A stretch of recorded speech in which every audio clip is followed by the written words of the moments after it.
அதிகாரம் 19.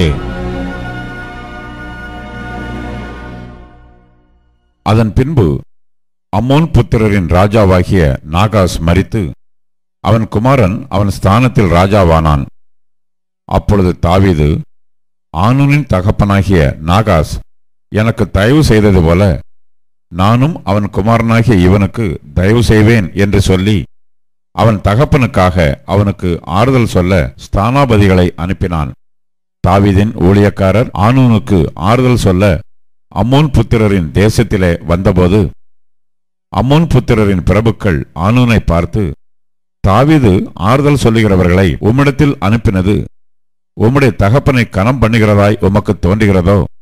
தேசத்தை ஆராயவும் அதை கவிழ்த்து போடவும் உளவு பார்க்கவும் அல்லவோ அவன் ஊழியக்காரர் உம்மிடத்தில் வந்தார்கள் என்று சொன்னார்கள். அப்பொழுது ஆனூன் தாவீதின் ஊழியக்காரரை பிடித்து அவர்கள் தாடியை சிரைத்து அவர்களுடைய வஸ்திரங்களை இருப்பிடம் மட்டும் வைத்துவிட்டு மற்ற பாதியை கத்தரித்து போட்டு அவர்களை அனுப்பிவிட்டான். அந்த மனுஷர் வருகையில் அவர்கள் செய்தி தாவீதுக்கு அறிவிக்கப்பட்டது. அப்பொழுது அந்த மனுஷர் மிகவும் வெட்கப்பட்டபடியினால் அவர்களுக்கு எதிராக ராஜா ஆட்களை அனுப்பி, உங்கள் தாடி வளருமட்டும் நீங்கள் எரிகோவில் இருந்து பிற்பாடு வாருங்கள் என்று சொல்லச் சொன்னான். அம்மோன் புத்திரர் தாங்கள் தாவீதுக்கு அருவருப்பானதை கண்டபோது ஆனூனும் அம்மோன் புத்திரரும் மெசொப்பொத்தேமியாவிலும் மாக்கா சோபா என்னும் சீரியரின் தேசத்திலும் இருந்து தங்களுக்கு ரதங்களும் குதிரை வீரரும் கூலிக்கு வரும்படி 1000 தாலந்து வெள்ளி அனுப்பி 30,000 ரதங்களையும் மாக்காவின் ராஜாவையும் அவன் ஜனத்தையும் கூலிப்படையாக அழைப்பித்தான். இவர்கள் வந்து மேதேபாவுக்கு முன்புறத்திலே பாளையமிறங்கினார்கள். அம்மோன் புத்திரரும் தங்கள் பட்டணங்களிலிருந்து கூடிக்கொண்டு யுத்தம் பண்ண வந்தார்கள்.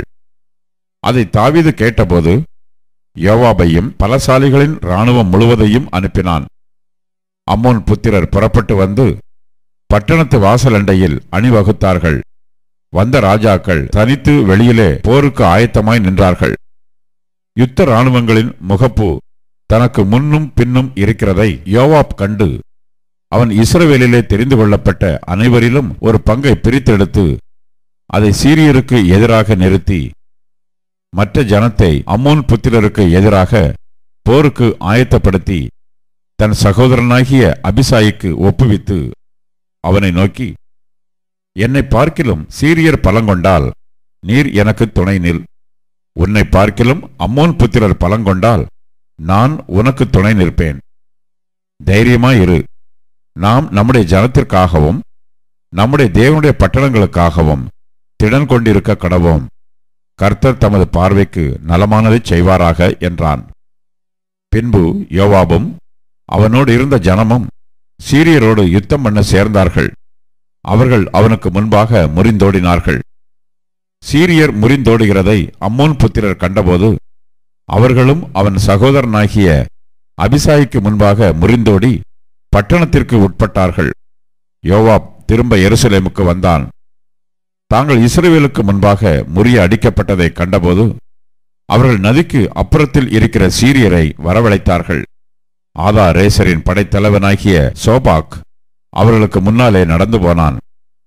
அது தாவீதுக்கு அறிவிக்கப்பட்டபோது அவன் இஸ்ரவேலை எல்லாம் கூட்டிக் கொண்டு யோர்தானை கடந்து அவர்களுக்கு சமீபமாய் வந்தபோது அவர்களுக்கு எதிராக இராணுவங்களை நிறுத்தினான். தாவீது சீரியருக்கு எதிராக இராணுவங்களை போருக்கு ஆயத்தப்படுத்தின பின் அவனோடு யுத்தம் பண்ணினார்கள். சீரியர் இஸ்ரவேலுக்கு முன்பாக முறிந்தோடினார்கள். தாவீது சீரியரில் 7,000 ரதங்களின் மனுஷரையும் 40,000 காலாட்களையும் கொன்று படைத்தலைவனாகிய சோப்பாக்கையும் கொன்றான். தாங்கள் இஸ்ரவேலுக்கு முன்பாக முறிய அடிக்கப்பட்டதை ஆதா ரேசரின் சேவகர் கண்டபோது அவர்கள் தாவீதோட சமாதானம் பண்ணி அவனை சேவித்தார்கள். அப்புறம் அம்மோன் புத்திரருக்கு உதவி செய்ய சீரியர் மனதில்லாதிருந்தார்கள்.